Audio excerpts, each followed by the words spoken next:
Bienvenue dans Thérapeute Inspiré, le podcast dédié aux thérapeutes énergétiques et aux professionnels du bien-être en quête d'inspiration et d'épanouissement. Je suis Anfissa, une formatrice, mentor et avant tout une thérapeute énergétique.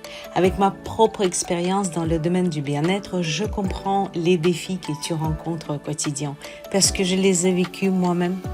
À travers ce podcast, je partage des témoignages inspirants et des entretiens avec des experts qui enrichiront nos discussions dédiées à t'aider à façonner ta passion à un projet épanouissant. C'est là que Thérapeute Inspiré entre en jeu. Nous explorons comment créer une activité solide en harmonie avec ta passion et tes valeurs. Au fil des épisodes, prépare-toi à découvrir les outils, les stratégies et les inspirations nécessaires pour développer une activité que tu mérites. Rejoins-moi. Ensemble, nous tracerons le chemin vers l'épanouissement en alignant ta mission avec tes objectifs.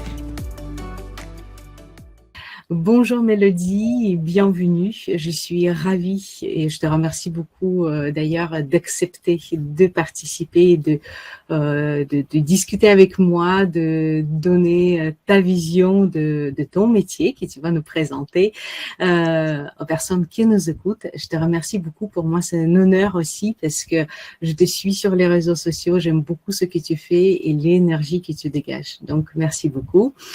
Et je te laisse te présenter comme tu souhaites, de dire ce que tu souhaites de toi et aussi qui tu es, qu'est-ce que tu exerces comme métier, parce que moi je sais, mais les personnes qui nous écoutent peut-être pas encore. D'accord. Ok. Bah déjà, merci beaucoup pour ton invitation. Je suis ravie de partager ce moment avec toi, de transmettre ce que je suis, ce que je fais, ce que je propose et pourquoi j'en suis arrivée là. Donc merci à toi pour l'invitation. Et du coup, moi, je suis Mélodie Daniel, je suis thérapeute holistique et au quotidien, j'accompagne les personnes à se libérer sur plusieurs plans. Dans le sens où je travaille pas sur un seul plan. J'accompagne les personnes autant au niveau corporel qu'au niveau émotionnel, qu'au niveau énergétique, qu'au niveau transgénérationnel. Et à travers ça, j'utilise différents outils, différentes approches que j'ai apprises, que j'ai cheminées aussi dans mon propre parcours personnel de guérison, et qui fait qu'aujourd'hui j'accompagne à la fois en individuel, en séance individuelle, mais aussi en groupe, aussi à travers des cercles de parole, à travers des retraites spirituelles. Et, euh, et voilà, ces deux, on va dire, visions de l'individuel, du collectif, ont vraiment quelque chose de complémentaire pour moi. Donc voilà qui je suis, en tout cas ce que je fais. Très bien, parfait. Et je sais que tu as un parcours quand même extraordinaire. J'ai regardé un tout petit peu aussi sur les réseaux qui fait la richesse, bien sûr, de tout ce que tu transmets, de tout ce que tu organises. Est-ce que tu peux raconter un tout petit peu comment tu es arrivé là? Quel était ton parcours? Et voilà. Qu'est-ce que tu faisais avant? Et parce que je sais que tu as beaucoup voyagé Mm. et pas juste un voyage, on achète un billet d'avion, tout est inclus. Donc, c'est vraiment un parcours et un chemin. Ouais. Ben, écoute, non, j'avais pas du tout la même vie il y a quelques années maintenant, si on compte, ouais, si on compte en années. Là, ça commence à faire un petit moment. Euh, Faut savoir qu'à la base, j'ai fait des études scientifiques. J'ai Mhm. fait un master en mathématiques. J'ai fait des études en gestion de patrimoine et en banque privée.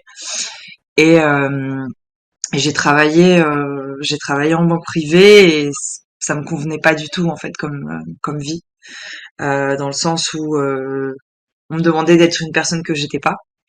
Et avec une amie, on a décidé de partir voyager. Au départ, c'était 1 an, même si au fond de moi, je pense que je savais que ce serait beaucoup plus, pour ben voyager. Enfin, j'avais l'appel du voyage déjà depuis longtemps. J'ai passé des heures à être en cours, à faire des tableaux Excel de destination à aller, enfin, de qu'est-ce qu'il fallait comme matériel pour le tour du monde et tout. Donc, l'appel, il était très fort. Je Mhm. savais que c'était la meilleure décision de ma vie, sans pour autant savoir ce qui m'attendait derrière. Mhm. Donc voilà, donc je suis partie. Euh, c'est pas toujours rose. d'être en voyage. Et d'ailleurs, c'est aussi pendant mon voyage que j'ai vécu des traumas ou que je me suis rendu compte de tout ce que j'avais pu vivre avant, de tout ce que j'avais pu expérimenter, euh, qui n'était pas réglé parce qu'on fuit son pays entre guillemets, mais on fuit pas ses problèmes et ce qui se passe à l'intérieur de nous. Tout à fait. Et donc ça a débuté un cheminement intérieur déjà de reconnexion à mon corps parce que c'était un moment où j'étais très très mal dans mon corps, où j'avais des gros troubles de comportement alimentaire, ce genre de choses. Où j'ai commencé aussi à me poser plein de questions sur qu'est-ce que je veux, qu'est-ce qui me fait plaisir, qu'est-ce qui me fait vibrer, c'est quoi mes valeurs, enfin toutes ces choses-là. Et donc le chemin s'est un peu dessiné comme ça, au fur et à mesure des lectures, au fur et à mesure des ateliers en visio que je faisais, des livres, des rencontres aussi. Mhm. Et et donc, bah, plonger aussi plus profondément à l'intérieur de moi. Au début, ça a été très introspectif.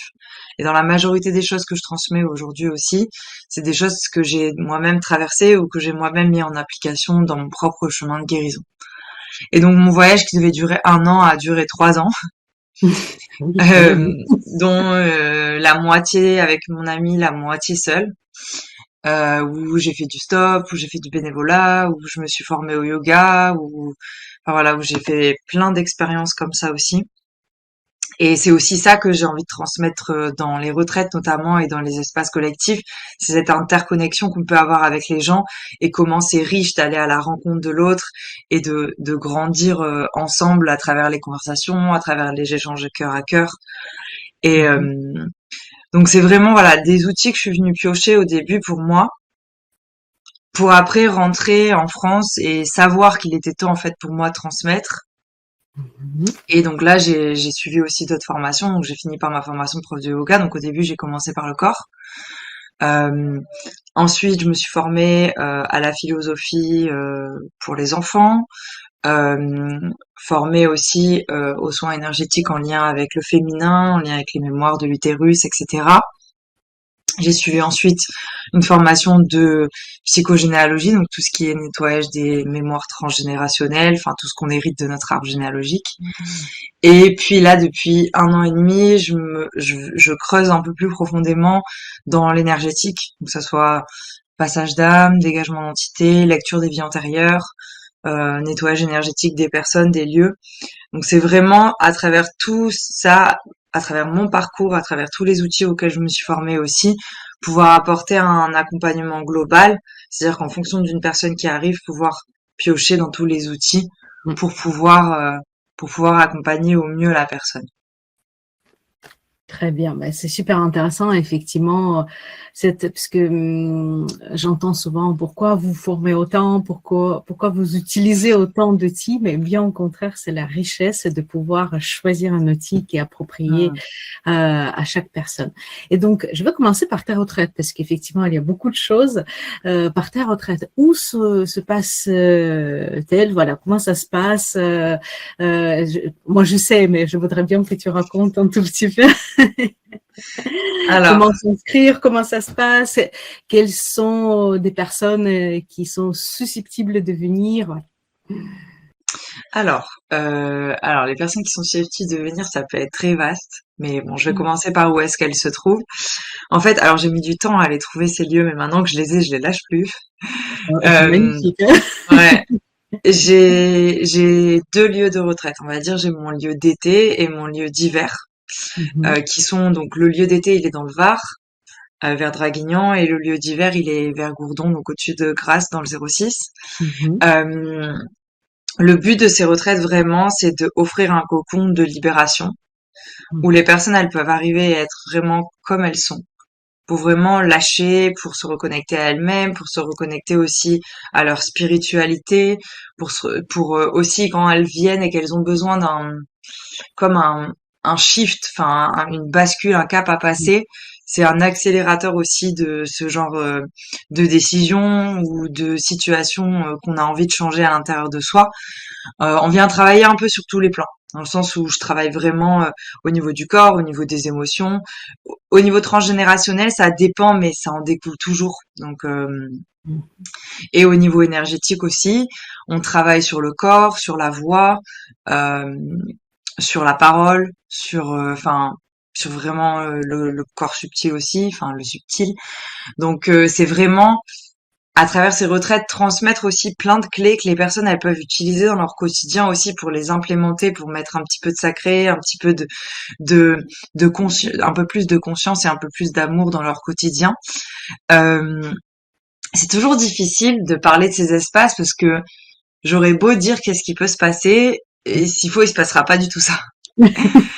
Et, et en fait, ce qui est hyper puissant, c'est que les transformations qui se passent, c'est vraiment au niveau cellulaire, au niveau profond. Il y a vraiment quelque chose qui se déconstruit à ce niveau-là et qui entraîne des changements parfois assez radicaux aussi pour les personnes, mais des changements profonds en fait. Mhm. Des changements profonds et aussi c'est leur montrer que dans ces espaces-là, elles peuvent être accueillies pleinement pour qui elles sont. En fait, c'est vraiment créer aussi un cocon sécurisant, c'est-à-dire que il y a même une charte d'engagement de valeurs que les gens signent avant de venir, Ah, génial. parce que c'est important pour moi que les personnes qui viennent soient au fait de la confidentialité, du respect, de la bienveillance, de la responsabilité aussi, euh, et ça sécurise en fait les personnes qui viennent parce que bah forcément on va se livrer sur des choses qui sont très personnelles, qui sont très profondes, qui sont très traumatisantes aussi pour certaines personnes parce que souvent c'est des espaces où on s'autorise à être vulnérable, où on s'autorise à livrer des choses qu'on n'aurait potentiellement jamais racontées ailleurs Mm. parce qu'il y a ce cadre bienveillant et parce que bah la vulnérabilité d'une autre ouvre la vulnérabilité d'une autre personne et ainsi de suite. Et donc c'est vraiment ouais de créer un cocon d'amour et d'accueil pour tout ce qu'elles ont besoin de lâcher, pour tout ce qu'elles ont besoin de libérer et de voir que waouh, elles partagent qui elles sont et on les accueille comme ça, sans Mhm. condition, sans juste voilà, t'es là, sois qui tu es, viens avec ce que t'as vécu, ce qui s'est passé pour toi et on va t'accueillir quoi.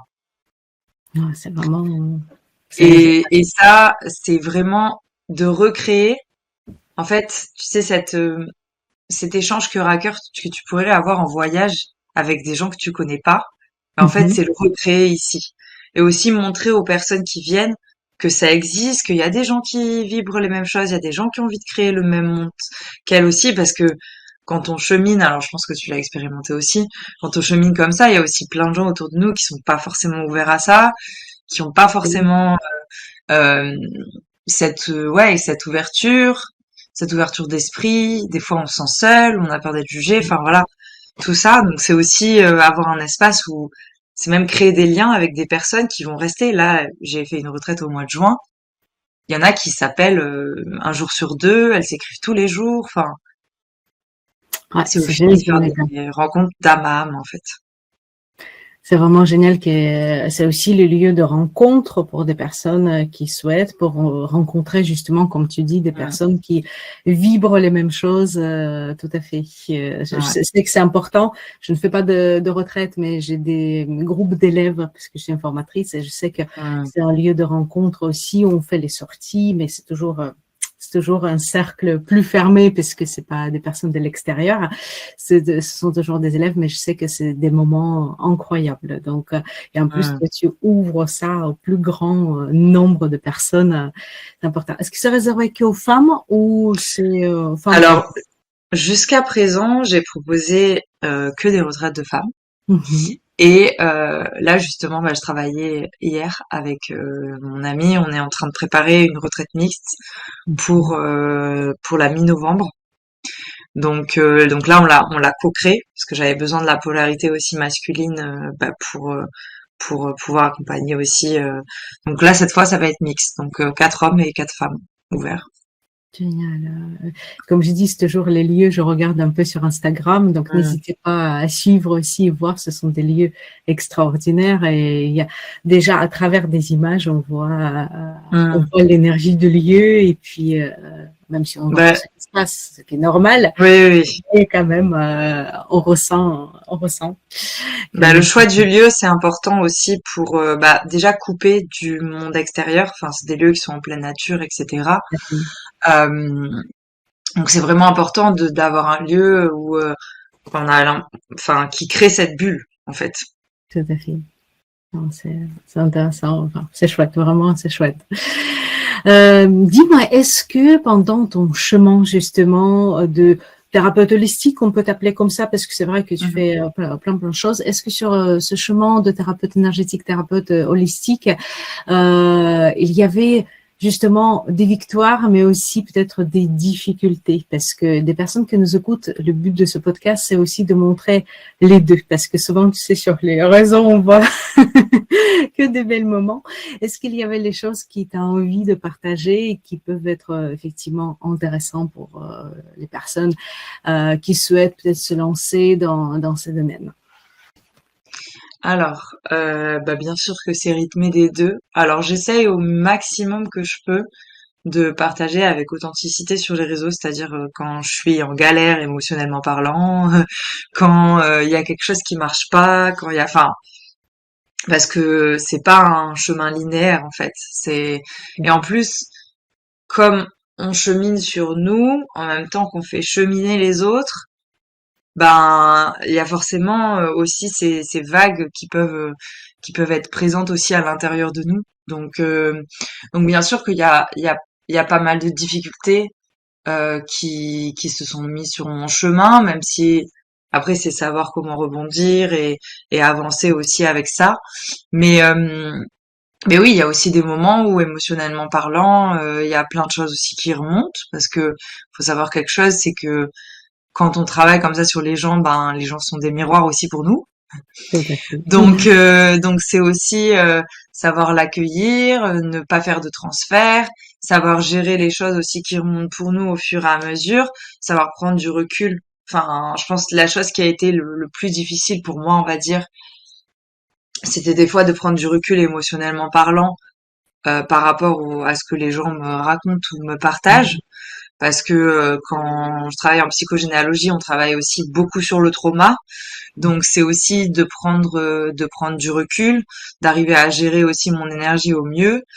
C'était pas toujours évident Mhm. de pas prendre à cœur aussi ce qu'on partage. Enfin, on est aussi humain, donc enfin voilà. Et pour être dans l'empathie, pour moi, on peut pas être totalement détaché non plus. Et donc là, il y a eu des difficultés. Après, il y a des projets aussi qui sont tombés à l'eau, hein. J'ai annulé, je pense depuis le début, je pense au moins trois retraites, quatre retraites, trois, ouais, Mhm. quatre même. Parce que bah pas d'inscription à ce moment-là, parce que bah en fait moi j'ai pas l'énergie disponible, donc on sent que les gens Oui. s'inscrivent pas. Enfin ça, il faut savoir aussi que quand il faut aussi se poser la question quand il y a des gens qui s'inscrivent pas à des ateliers ou des moments où on a moins de rendez-vous, ou des moments où il y a moins de gens qui s'inscrivent à des événements. C'est aussi est-ce que nous on a l'énergie disponible et est-ce qu'on n'est pas en train de taper dans nos ressources vitales pour l'offrir aux autres alors que c'est pas forcément le moment juste. Enfin voilà, il y a tout un travail aussi d'écoute, d'aller. Je pense le plus dur c'est d'aller travailler sur ses propres traumatismes pour accueillir au mieux ceux des autres. Parce que pour moi, si on n'a pas soi-même traversé aussi certaines choses, ben ça nous donne moins de légitimité, on va dire, à accompagner les autres. Donc ouais, il faut savoir que des fois, ben c'est pas forcément des choses que j'ai partagées ouvertement, même si j'essaye de le faire. Il y a des fois où je mets 1 mois et demi à digérer un truc qui est remonté dans un soin que j'ai fait moi. Et donc ça, alors les gens le voient plus dans les retraites ou dans les cercles parce que les gens ils sont en one-to-one avec moi que peut-être moins sur les réseaux. Mais j'ai mon propre parcours de guérison, j'ai mon propre parcours d'intégration de ce que je vis, de ce qui se passe et tout. Voilà, je me souviens d'une lecture akashique où ouais, j'ai mis 2 mois avant que mon corps intègre tout. Et mon Mhm. système nerveux qui allait dans tous les sens, qui tremblait, qui se réveillait la nuit, qui... Voilà, c'est un envers du décor qu'on voit pas, où on voit, ah ouais, voilà, elle a transcendé ça, elle nous accompagne à faire ça, mais moi aussi je suis en chemin. Et Oui. ça, et ça, je pense que au début, il y avait des fois où je me disais, oh, mais putain, j'ai pas transcendé ça, donc ça veut dire que je peux pas accompagner les gens pour ça, ça. En fait, je me disais, bah non, il y a des gens qui ont déjà traversé, qui ont déjà besoin enfin, qui ont besoin de traverser ce que toi t'as déjà traversé. tout Et à fait. avec ça, on peut déjà accompagner des gens. Après, il faut être très en conscience et lucide sur les transferts, sur qu'est-ce qui se passe à l'intérieur de nous, sur ça, c'est hyper, hyper important. C'est pour ça que l'ancrage, c'est hyper important. Mmh. Euh, mais ouais, il y avait ce truc de, dès que j'étais en galère émotionnellement parlant avant, je me disais, waouh, ça me déstabilise, peut-être je suis une mauvaise thérapeute, peut-être, en fait, je me dis non. En fait, ce que je suis en train de traverser, ça va servir à des gens que je vais accompagner plus tard. Donc, voilà, je prends le temps de traverser ce que j'ai à traverser. Et puis, comme par hasard, 2 semaines après, un mois après, il y a quelqu'un qui a avec la même problématique. Et donc voilà, après, c'est pas toujours tout rose. Il y a des moments aussi où on doute aussi de tout ce qu'on fait, de est-ce que c'est la bonne voie, est-ce que alors je doute rarement sur est-ce que c'est la bonne voie. Je doute plus sur des fois comment je le fais Mmh. pour le rééquilibrer avec mon équilibre intérieur à moi, ma vie perso, ma vie pro, enfin tout ça. Mais après, j'ai eu plein de crises existentielles où il y a des fois mon activité qui est en stand-by parce que je dois prendre un nouveau cap Mmh. et j'arrive pas trop à savoir quoi, donc il y a ce moment de latence. Mais là, au plus j'avance, au plus j'affine euh, la direction dans laquelle je veux aller, au plus je pense que je suis en train de toucher à l'essence de ce que je dois faire et ce que je dois transmettre. Mais si ça peut rassurer des gens, quand vous allez commencer, vous n'allez pas savoir ce que vous allez faire dans 3 ans. Clairement, il y a un monde entre. Au début, j'ai commencé par faire des ateliers de développement personnel et des cours de yoga. Aujourd'hui, je fais des soins énergétiques sur les gens, donc ça n'a rien à voir. Enfin, mais c'est au fur et à mesure des outils, au fur et à mesure des rencontres, au fur et à mesure de ce qui vibre aussi à l'intérieur de nous, bah, affiner au fur et à mesure. Vous n'avez pas besoin de commencer et de savoir tout ce que vous allez faire. Ça n'arrivera pas, en fait. Tout à fait.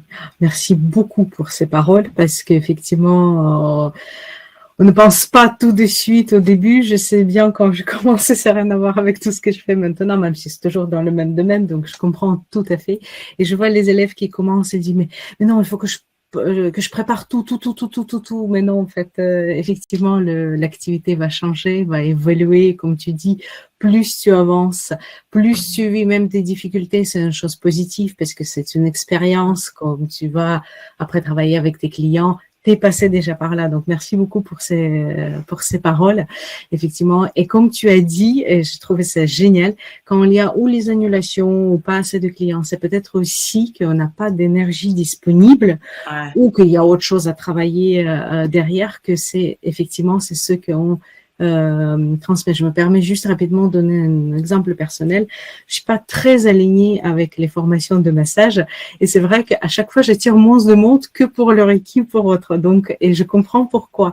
Effectivement, quand quand tu consultes, quand tu fais quand tu es en cabinet, par exemple, quand tu fais les retraites, quand il y a des annulations, c'est parfois, on a autre chose à travailler dans notre vie personnelle ou peut-être Hmm. professionnelle aussi. Donc, merci beaucoup pour, c'était comme une sorte je savais, mais tu sais, comme une sorte d'insight, tu sais, une sorte de flash. J'ai dit oui, tout à fait, tout à fait. Ouais, Merci beaucoup. un rappel. Bah là, je vois, j'ai une retraite qui a lieu dans quelques jours.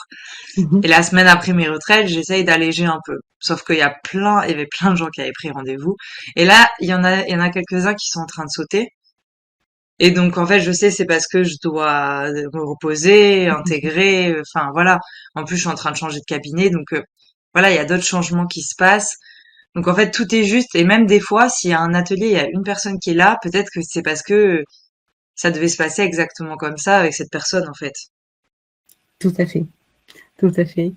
Et justement, parce que tu as parlé un tout petit peu que tu essaies d'alléger ou tu fais quelque chose, quand il y a ces problématiques, qu'est-ce que toi tu fais? Est-ce que tu utilises sur toi tes outils? Est-ce que tu vas voir quelqu'un? Est-ce que tu vas juste te reposer? Je sais pas, te promener, se connecter à la nature? Quelles sont tes astuces pour se sentir mieux dans ces Alors, moments-là? ben, j'ai pas une seule façon de faire. Après, ça dépend des moments, on va dire. Après, moi, ce que j'adore, c'est chanter. Mhm. Donc voilà, ça m'aide beaucoup, les mantras, ce genre de choses, c'est des choses aussi que je transmets à travers la voix, parce qu'il y a beaucoup de choses qui se passent à cet endroit-là, et beaucoup d'émotions qui sont bloquées des fois. Donc après, moi je me fais toujours accompagner. Enfin, c'est plus ou moins intense en fonction des moments. Que ça soit pour le corps avec le massage. J'ai une amie qui m'accompagne pour les nettoyages énergétiques parce que des fois je peux faire des choses sur moi, mais j'ai besoin d'aide. Enfin voilà, j'ai besoin d'aide aussi et j'ai besoin de recevoir et pas que ce soit moi qui me donne tout le temps, on va dire, qui donne tout le temps. Donc après ça dépend des moments. Oui, bien sûr que les outils, je les utilise sur moi. Je pense qu'il y a une discipline un peu plus développée que je pourrais mettre en place pour les utiliser encore plus sur moi. Mhm. Parce qu'il y a des moments où moi-même je suis dans un tourbillon d'émotions et j'oublie, comme si d'un coup j'oublie que j'ai plein d'outils et que en fait je peux régler mes trucs toute seule. Voilà. Ça, je pense qu'on se retrouve des fois un peu tous dans ces situations-là. J'ai beaucoup mieux équilibré maintenant où j'ai des jours qui sont dédiés au rendez-vous. J'ai pour vraiment scinder en deux. Mhm. Enfin, pour travailler sur d'autres choses et on va dire au quotidien travailler moins. J'ai la chance d'avoir un chéri qui est à distance, donc ça m'a forcé à scinder entre guillemets à travailler quand je suis pas avec lui et pour vraiment profiter. Donc maintenant j'arrive beaucoup mieux à couper avec le travail, enfin avoir des temps qui sont vraiment dédiés. Et après, à m'autoriser aussi, des fois, à me dire, ben, ok, si ce matin je veux pas travailler, je travaille pas ce matin. Parce qu'avant, Mhm. je pense, que j'étais une boss un peu trop stricte avec moi-même. Et, du coup, je me flagellais. Et en fait, je me rends compte que des fois, quand je me fous la paix, eh ben, ça débloque des trucs. Enfin, c'est la matinée où je décide de pas travailler qu'on va m'appeler pour s'inscrire à un événement, par exemple. Où Mhm. je vais avoir deux prises de rendez-vous qui sortent de nulle part. Mhm. Et en fait, c'est aussi savoir des fois se foutre la paix et dire ok, ben parce que c'est très profond et en plus comme, enfin souvent c'est un métier passion, ben on peut avoir tendance à vouloir tout le temps creuser, tout le temps travailler sur soi et tout. Et donc j'apprends aussi de plus en plus à me lâcher la grappe, à dire ok, bah des fois je peux juste être en train de kiffer et que c'est pas incompatible avec le fait de faire de l'énergétique. Bah ce soir si j'ai juste envie de rien faire et d'aller je sais pas, à une soirée ou prendre l'apéro, ben c'est une question de d'équilibre en fait. Mhm. Donc j'essaye de cheminer au mieux vers cet équilibre. Donc des fois c'est prendre soin de moi, des fois c'est alors moi la mer c'est plutôt la mer que la forêt, même si j'habite dans la forêt donc et j'ai aussi l'avantage de d'être au milieu de la nature. Mais voilà, je sais que j'ai besoin, j'adore être avec les gens, j'adore être en interaction avec les gens, mais de plus en plus j'ai besoin aussi de temps seul. Mhm. C'est important, oui. Pour se ressourcer aussi, pour se reconnecter à soi-même, effectivement, c'est important. Écoute, merci beaucoup pour ce partage. Dis-moi, s'il te plaît, à partir de quel moment est-ce que tu as eu, peut-être jamais, t'as jamais ça, un sorte de syndrome d'imposteur? À quel moment, combien de temps ou combien de qu'est-ce qu'il te fallait pour te sentir à l'aise dans tout ce que tu fais? Voilà, comment ça se passe? Vraiment, que ça soit toi-même que tu essayes, je suis un thérapeute, j'ai des choses à transmettre, même si tu as dit un tout petit peu qu'effectivement c'était après Mm. tes voyages, autant que aussi de communiquer, parce que c'est vrai que mon podcast, il parle aussi de des choses terre à terre, donc de trouver tes clients tout simplement, ou de communiquer, d'être reconnu dans tout ce que tu fais. Combien de temps et qu'est-ce que peut-être t'a aidé pour ça et combien de temps il te fallait? Alors, je saurais pas vraiment te dire en termes de temps. Tout ce que je sais, c'est que déjà, moi, j'ai eu l'avantage, c'est que quand j'ai voyagé, j'ai partagé mon voyage sur les réseaux sociaux. Mhm. Donc en fait, je me suis fait un peu un crash test déjà, de parler de moi, de me montrer derrière la caméra, de tout ça.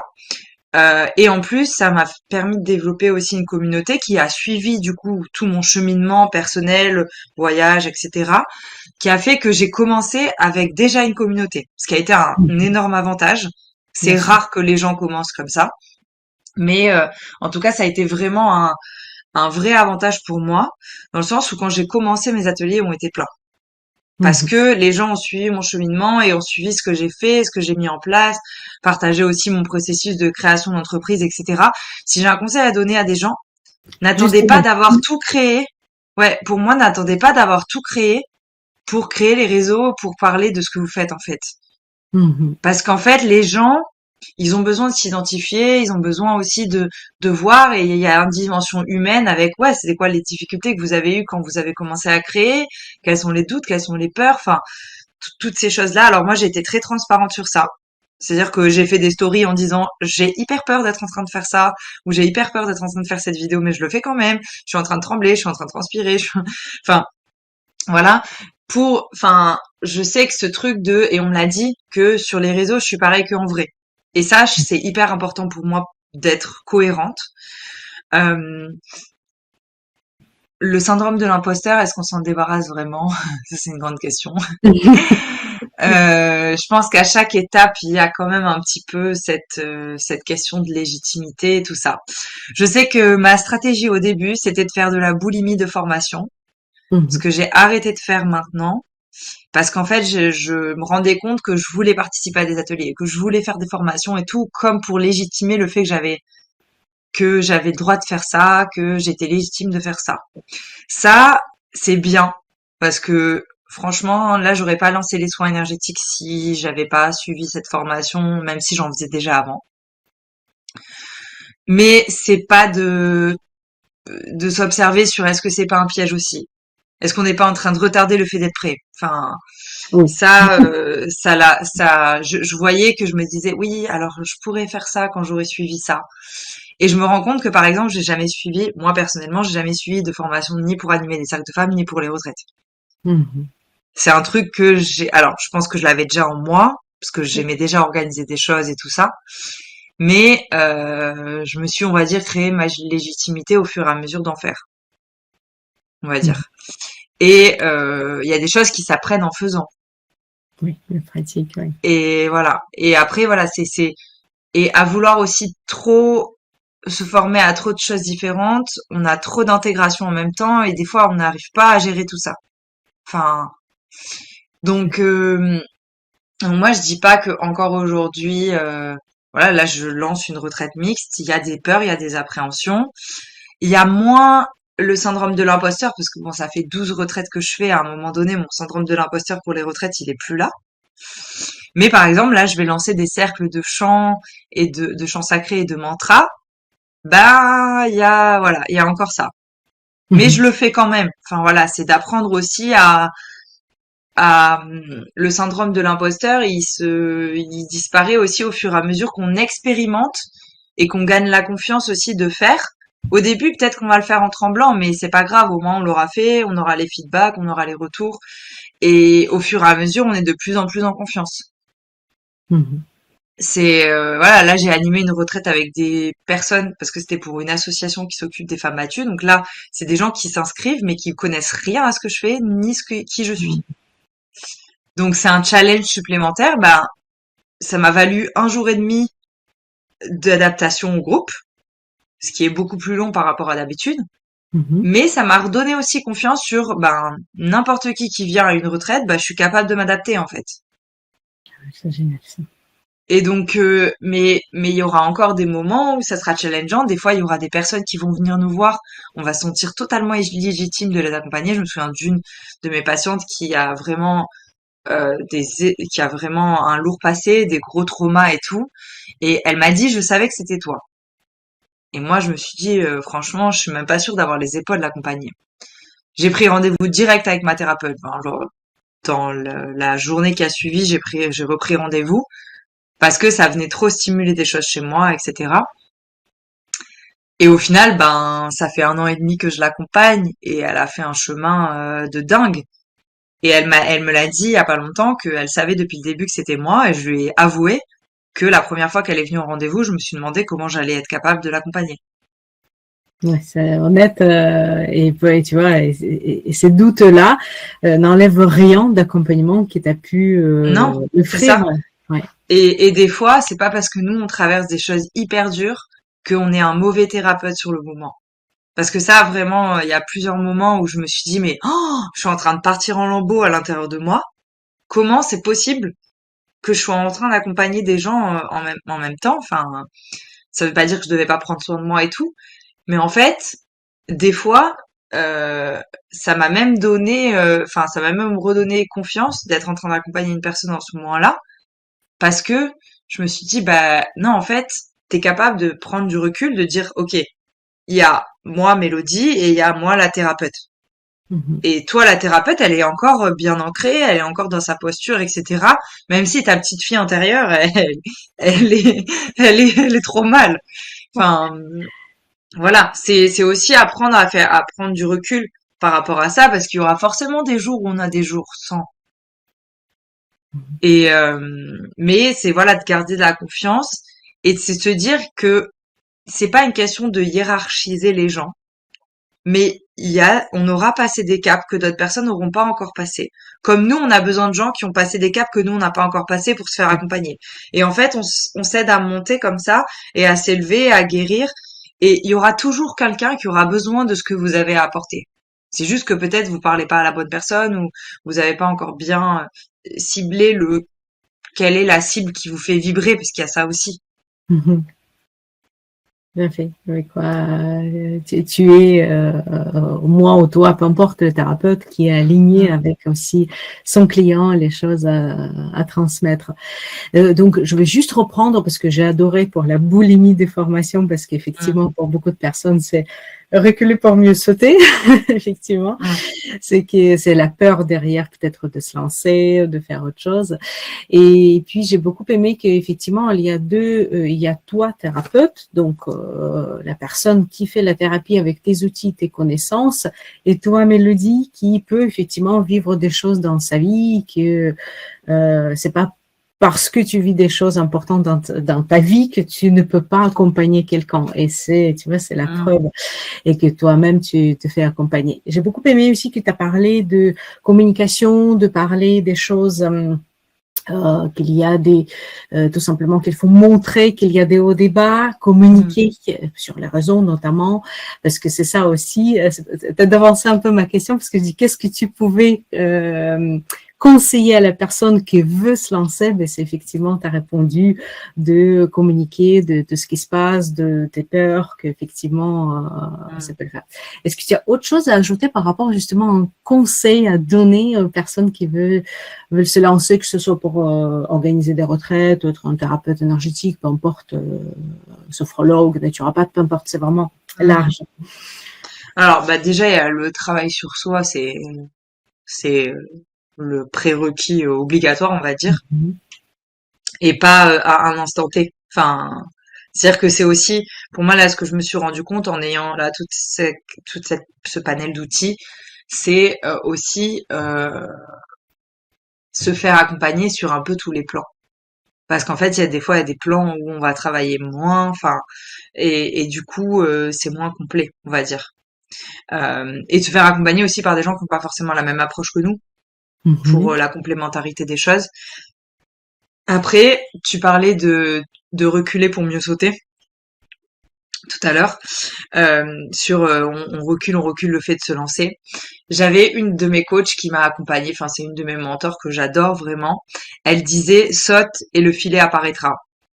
C'est vraiment d'avoir confiance que euh, on va se lancer et il faut aussi comprendre quelque chose, c'est que on a beau travailler sur nous, des fois il faut mettre des actions en place dans la matière pour que les choses se débloquent. Tout à fait. C'est-à-dire que ça va pas, la loi de l'attraction c'est bien gentil, ça marche très bien, mais l'univers il va rien faire si nous on n'est pas en train de mettre des choses en place pour aller dans cette direction. Parce qu'on Tout n'est à pas en fait. train de lui montrer qu'on veut créer ça. Donc s'il y a ce truc-là au fond, on n'est jamais vraiment prêt. Mhm. Enfin, au fond, on n'est jamais vraiment prêt, donc c'est aussi commencer avant d'être prêt. Ça veut pas dire commencer à être en panique attaque et pas s'écouter et voilà. Mais on sera jamais totalement prêt, donc c'est y aller quoi qu'il arrive, en fait. Mhm. Ça, c'est plutôt par rapport au fait de sauter le pas. Et par rapport à la communication, donc tu rebondissais sur ce que je disais, sur partager ses difficultés et tout. Euh, enfin, on parle de faire de la pub, de parler de ce qu'on fait, etc. Euh, le meilleur, on va dire le meilleur outil pour transmettre ou pour attirer à soi les personnes vont vibrer avec ce qu'on transmet, c'est de parler de toi. Enfin, moi, en tout cas, personnellement, c'est vraiment ça. C'est que de partager ce qu'on traverse, ce qui se passe pour nous, comment est-ce que nos outils aussi nous ont aidés, euh, comment est-ce qu'on les met en place, comment des fois on est en galère, comment, enfin, ce truc de vulnérabilité, d'authenticité, moi j'ai vu que c'est ça aussi qui fait que des gens choisissent moi plutôt qu'une autre personne ou ont ce truc de je veux être accompagnée par elle parce qu'elle a déjà traversé ça. Ça vraiment la vulnérabilité et les gens ont besoin de s'identifier, ont besoin de se reconnaître, ont besoin de savoir qu'on a traversé des choses similaires. Et à travers les réseaux, comme il y a de plus en plus de fake, enfin voilà, il y a aussi ça. Mm. Les gens adhèrent. Enfin, moi, je m'en rends compte que les gens adhèrent à ça. Et du coup, ils ont l'impression de nous connaître en fait à travers ce qu'on partage. Et parce qu'il y a des gens qui, des fois, avant de s'inscrire à un événement, ont fouillé tout mon profil Instagram. Je me dis, ils avaient beaucoup de temps, mais ouais, il y a ce truc de, et c'est pareil en vidéo, on transmet beaucoup plus que par écrit, etc. Après, on est tous plus ou moins à l'aise avec ça, mais c'est aussi ne pas hésiter à parler de ce qu'on fait, parce que ça, c'était une des grandes difficultés que j'ai eues au début, c'est que j'avais aucune difficulté à parler de ce que je traversais, mais j'avais beaucoup de mal à parler de ce que je proposais. Mhm. Parce que moi, j'avais des croyances sur la vente. Enfin, voilà, j'avais des croyances sur la vente et sur ce genre de choses.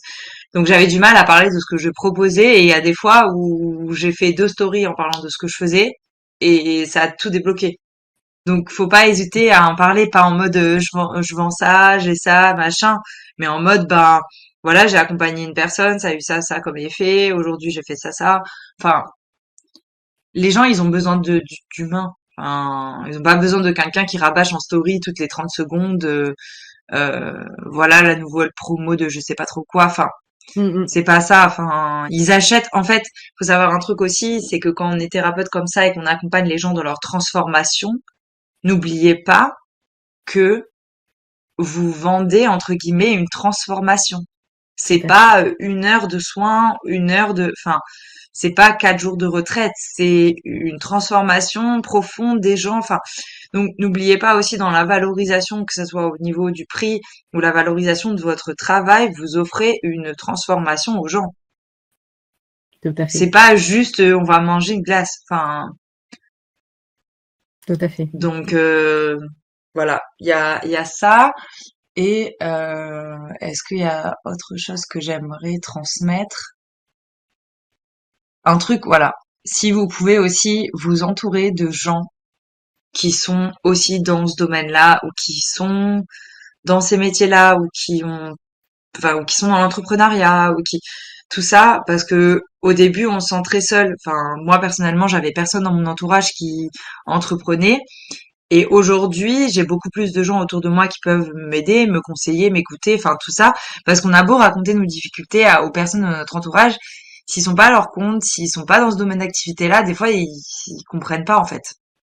Tout à fait. Et donc c'est aussi de savoir s'entourer. Ça c'est vachement important, de personnes qui nous soutiennent aussi, même s'il y en a qui comprennent pas totalement tout ce qu'on fait, mais au moins d'avoir des gens qui nous soutiennent, qui sont là dans les difficultés, dans les coups de moins bien, de pouvoir avoir des gens qui nous conseillent ou des mentors. Enfin voilà, moi là je suis en train de réfléchir de prendre une une mentor même dans mon activité parce que j'ai beaucoup investi sur moi. Enfin c'est mon plus gros ma plus grosse mon plus gros investissement on va dire.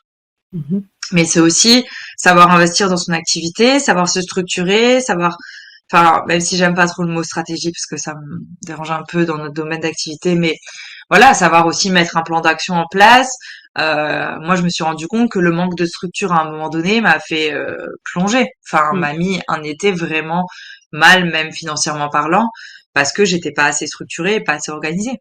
Donc, faut aussi, on peut être très bon thérapeute, mais il faut savoir aussi qu'on gère une activité, Mhm. que c'est pas du bénévolat, Tout parce à fait. que dans ce domaine-là aussi, il y a ce truc de ouais, mais du coup, Mm. on a envie d'offrir, de ouais, mais non, parce que du coup, ça a de la valeur ce qu'on fait. Tout à fait. Donc, donc voilà, c'est aussi ouais, savoir s'entourer dans les difficultés et savoir s'entourer de gens qui sont déjà passés par là et de se faire accompagner aussi dans notre activité. Moi, au début, avant de me lancer, avant de m'immatriculer, je me suis fait accompagner. Je dirais que c'est un coaching business spirituel, si on peut dire ça comme ça, où je me reconnectais à ce qui était vraiment important pour moi, à mon pourquoi, à pourquoi j'avais envie de faire ça. Enfin voilà, c'est toutes ces choses-là, c'est hyper important de se questionner aussi de façon récurrente sur est-ce que c'est encore juste, est-ce que c'est encore aligné ce qu'on fait. De toute façon, la vie nous le montre. Hein. D'un coup, on n'a plus de personne. Enfin, voilà, quand on est désaligné, surtout dans ce domaine d'activité-là, c'est parce qu'on doit prendre un autre cap et qu'on n'a pas le courage de le prendre. Et d'un coup, on le prend et hop, tout se débloque. Tout à fait. Ah, mais là, je peux signer sur tout ce que tu as dit parce Ouais. que je suis totalement d'accord avec toi. Très bien. Donc, dis-moi, parce que on va finir notre interview qui pour moi était personnellement déjà très très riche et j'adore. De toute façon, j'ai tombé une fois sur ta photo, tu sais, dans le feed et je me dis, je n'ai pas le temps maintenant, mais je vais la contacter pour interviewer et pour partager son expérience. Donc, je savais que ça va être bien. Est-ce que peut-être je ne t'ai pas demandé quelque chose et que tu as envie de dire? C'est pas obligatoire. Est-ce que peut-être quelque chose que je n'ai pas pensé à te demander, mais que tu penses d'être pertinent de transmettre justement?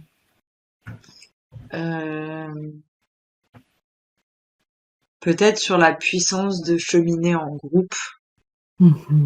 Euh, et la puissance de cheminer en groupe, enfin, il y a vraiment quelque chose de fort avec avec les miroirs, avec tout ça. Alors après, c'est à voir si on est à l'aise avec le fait de maintenir des groupes, enfin, d'encadrer des groupes. Mais il y a vraiment une grande force avec le fait d'évoluer ensemble et ça décuple encore plus les choses. Voilà. Donc ça, c'est important. Si vous décidez de vous lancer dans ce domaine-là, peu importe la discipline que c'est, tout ça, ne vous limitez pas à une seule chose.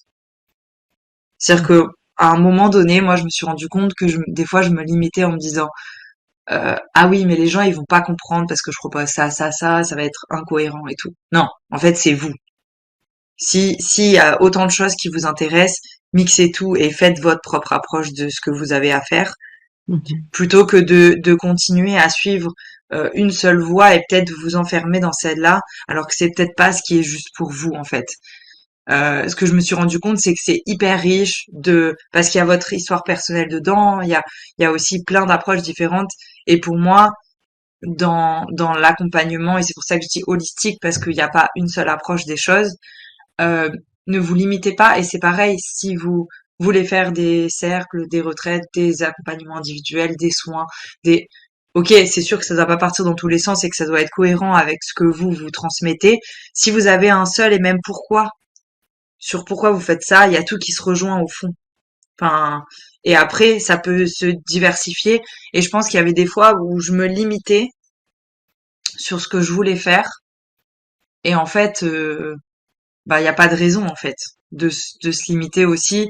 Si vous voulez proposer des formations, des conférences, des ateliers, enfin, faites en fait. Si ça vous fait vibrer, le doseur, c'est vraiment genre, c'est quoi mon niveau de plaisir par rapport à ce que je propose. Et au pire, vous squeezez des trucs et vous arrêtez certaines choses pour faire des choses qui vous font plus vibrer aussi. Et ça, c'est vraiment important parce que des fois, quand on a suivi une formation spécifique, on est en train de s'imposer de continuer à là-dedans. Et moi, par exemple, je suis en train de mettre de moins en moins de yoga dans mes retraites parce que j'ai plus envie de le faire. Et je me suis dit, pourquoi je continue à m'imposer de faire alors que moi-même, ça vibre plus. Donc, je fais que du yoga thérapeutique ou du yoga Kundalini maintenant. Parce que c'est ces approches-là qui vibrent le plus pour moi. Les autres, je les enlève. Ça me convient pas. Donc, comme vous vous lancez à votre compte, c'est de choisir aussi ce qui vous fait le plus vibrer, arrêter de vous imposer parce que vous pensez que les autres attendent alors que c'est totalement faux. Tout à fait. Les gens, ça vibre quand ça vibre pour vous. Tout à fait, effectivement. Bah oui, parce que tu transmets de l'énergie, ces vibrations, tes yeux qui pétillent ou tes yeux qui disent bon, écoute, j'ai fait ça depuis 10 ans, il faut que je continue, je n'ai plus envie. Non, je comprends tout à fait. C'est un très, très, très bon conseil. Et dis-moi, comment on peut te trouver sur les réseaux? Pourquoi? Parce que beaucoup de personnes qui écoutent les podcasts dans les voitures, donc parfois on n'a pas, même si je mets bien sûr tous tes coordonnées au-dessous de l'épisode, comment on peut te trouver, où on peut te trouver, Instagram, ailleurs, ton site, et si tu peux vraiment prononcer le nom, voilà, Ok. de ton Ok. réseau Alors, vous social. pouvez me retrouver sur les réseaux sociaux. Donc, je suis sur Instagram et sur Facebook. Sur Instagram et sur Facebook, ça s'appelle Newmanity. C'est Mhm. Newmanity, parce que du coup, il y en a qui écrivent déjà des fois New Humanity, mais bon, c'est le jeu de mots qu'il y a dedans, pour se reconnecter à notre humanité à l'intérieur de nous et dehors. Et mon site, du coup, c'est newmanity.fr. Et là, vous pouvez retrouver tous mes événements, mes accompagnements, etc. Voilà, il y a un peu tout. Et après, s'il y a la moindre question, que les gens n'hésitent pas à me contacter en message privé pour échanger. Des fois, il y a des personnes qui ont du mal à savoir par rapport à toutes les choses que je propose, qu'est-ce qu'ils doivent choisir ou qu'est-ce qui est le plus ajusté. Donc à ce moment-là, je prends le temps d'échanger avec les gens. Donc voilà, sur les réseaux ou sur mon site internet. Parfait. N'hésitez pas à regarder parce que c'est vraiment riche d'expériences. Moi, j'ai adoré. J'ai, comme tu dis, j'ai fouillé. J'ai pas regardé tout, mais j'ai regardé quand même.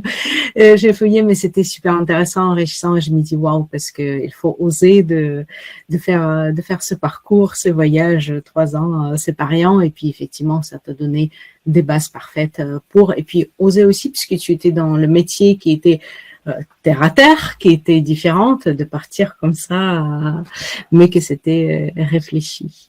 En tout cas, je te remercie beaucoup, Mélodie, de nous accorder ce temps, parce que je sais que c'est pas toujours facile. En plus, tu es en vacances, donc énorme merci. C'était très enrichissant, très intéressant, et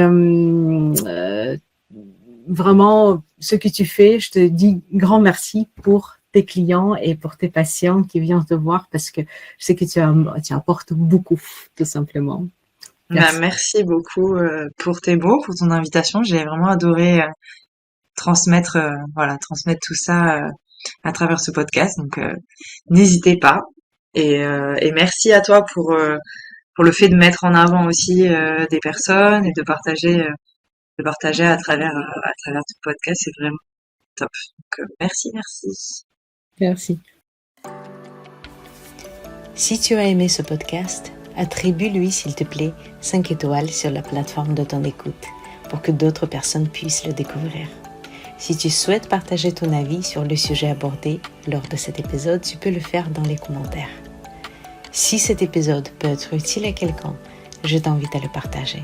Ensemble, faisons grandir cette communauté inspirée et bienveillante.